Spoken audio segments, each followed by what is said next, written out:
It doesn't sound like there's anything weird. You can get it up to, I don't know, 5 miles an hour before it starts wanting to fall on its face. But everything does seem to be working. It just seems to be working really odd. Now, for the sake of this video, if you really want to see me get neurodivergent, learn that from Art, I will have a second video where I am going to be doing a deep dive because I am hoping that this reaches the right audience and somebody can help me diagnose this thing. So to save you all time who just want to see what this car is, I'm not going to go into it, but just click here-ish and we'll go into that video and maybe we can get this thing running with the power of friendship. So this is what we got. Okay, so don't worry about that. We'll fix that.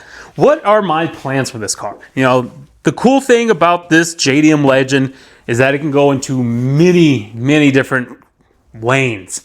People cut the fenders, wide body them. Of course, do engine swaps. People love the RB26, RB25, SR20, LS's, Chevy small blocks. The list goes on. This is a huge engine bay. It fits everything. It's a long boy. It just does whatever it wants to do. But for me, I don't know. I'm not like that. I like the body lines of this car. So I believe I will be saving these fenders and quarters because, you know, once you cut them, you can't go back. I don't plan on putting any sort of wild wide tires or a wide setup on this. What I want, which is kind of what we've done with a lot of cars on this channel, is a nice OEM Plus build. And that would be as far as probably keeping the suspension the way it is, but refreshing it, new rubbers, maybe polyurethane bushings where it's necessary, maybe changing the rears to discs, and struts, and maybe just lowering springs. I don't even know if I want to do coilovers on this because, I mean, it's already, these are pretty stiff cars for what they are. Maybe put a tower brace or something like that, make it look cool.